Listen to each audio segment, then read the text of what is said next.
सबको जय मसीह। कैसे हैं?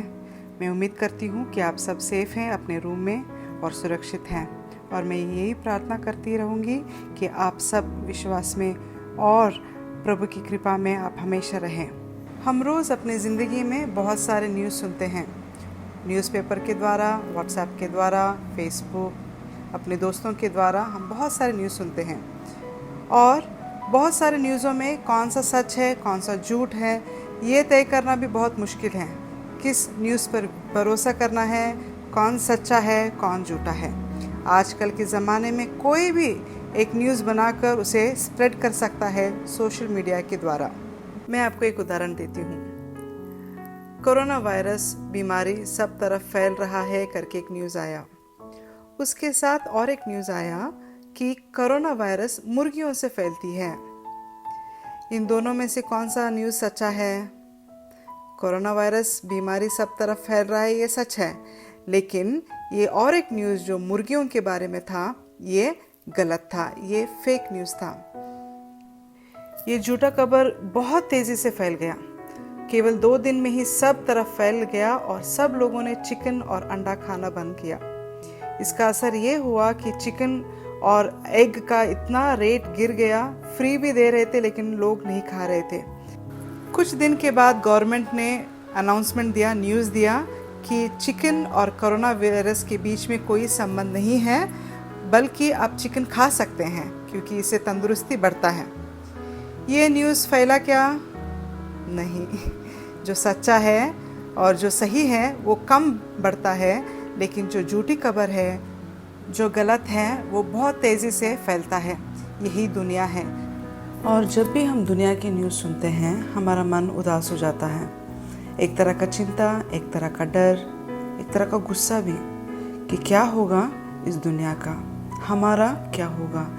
एक तरह का निराशा, कन्फ्यूजन हमारे दिल में आ जाती है।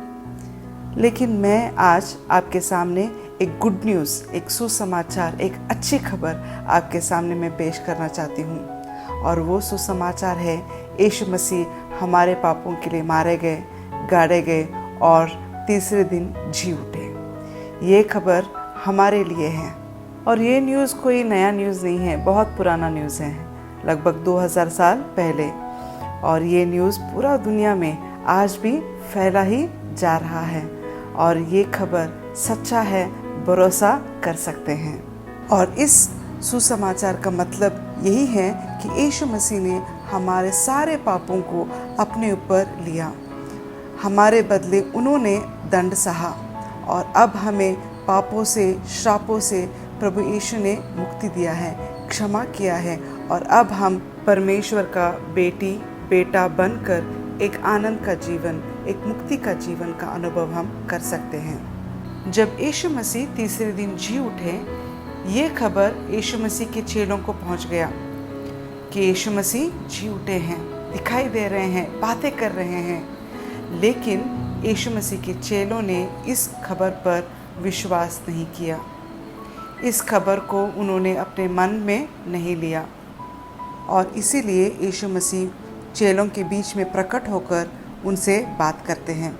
बोलते हैं कि मैं कोई आत्मा नहीं हूँ, मैं शरीर के साथ जीवित हो उठा हूँ। और उन्हें डांटते भी हैं, क्यों अविश्वास करते हो, क्यों अपना मन कठोर करते हो। और यीशु मसीह कहते हैं, धन्य है वे जो बिना देखे विश्वास करते हैं। और इस रीति से 40 दिन तक यीशु मसीह अपने चेलों के साथ, लोगों के साथ बातें करते, उन्हें धैर्य देते हुए रहते हैं। और 40 दिन के बाद 500 लोगों के सामने से यीशु मसीह को स्वर्ग में ऊपर लिया जाता है। और लोग उन्हें देखते ही खड़े हो जाते हैं, स्वर्ग के ऊपर उनका आंखें टिकाकर। तब स्वर्गदूत आते हैं और बोलते हैं, हे लोगों, क्यों ऊपर देखते रहते हो। जैसे यीशु मसीह आज स्वर्ग में ऊपर लिए जाए हैं, वैसे ही एक दिन वो वापस आएंगे, धरती पर वापस आकर न्याय करेंगे। तब से लेकर आज तक ये सुसमाचार हर तरफ फैला ही जा रहा है। ये सुसमाचार, ये आम न्यूज़ नहीं है जिसे आप ऐसे ही सुनकर भूल सकते हैं या इसे नज़रअंदाज या निगलेक्ट कर सकते हैं। ये सुसमाचार एक जीवन को बदल सकती है, एक जीवन को उद्धार कर सकती है, एक जीवन को एक नया अर्थ दे सकती है। इस न्यूज़ को आज आपने सुना, आपका क्या निर्णय है? बाइबल में एक वचन पढ़ते हैं, यूहन्ना 11:25 और 26 में। यीशु ने उससे कहा, पुनरुत्थान और जीवन मैं ही हूँ। जो कोई मुझ पर विश्वास करता है वह यदि मर भी जाए तो भी जिएगा, और जो कोई जीवित है और मुझ पर विश्वास करता है वह अनंत काल तक न मरेगा। क्या तू इस बात पर विश्वास करती है? आज ही समय है। क्या है आपका फैसला, आपका डिसीजन? अगर आप यीशु मसीह पर विश्वास करके उनके पास अपना सारा जीवन समर्पण करोगे तो यीशु मसीह आपके सारे पापों को क्षमा करके एक आशीष का ज़िंदगी, एक मुक्ति का ज़िंदगी, अनंत जीवन का ज़िंदगी आपको देंगे। क्या आप लेने के लिए तैयार हैं? फैसला आपका है। आइए हम प्रार्थना करें। हे हमारे पवित्र परमेश्वर, आपको बहुत धन्यवाद। आपका सुसमाचार प्रभु जी ये जीवनदायक है। इसे सुनने का मौका जो आपने दिया, दया जो किया, इसके लिए आपका बहुत बहुत धन्यवाद। प्रभु जी ये सुसमाचार को समझने के लिए, अपनाने के लिए हमें बुद्धि ज्ञान दीजिए। और प्रभु जी हमारा जीवन को आपके हवाले करते हैं। हमें सारे पापों को क्षमा कीजिए। एक उद्धार का जीवन अनुभव करने के लिए प्रभु जी हमें सहायता कीजिए, विश्वास में बढ़ने के लिए और आपकी सेवा में बढ़ने के लिए प्रभु जी हमें आशीष दीजिए, कृपा दीजिए।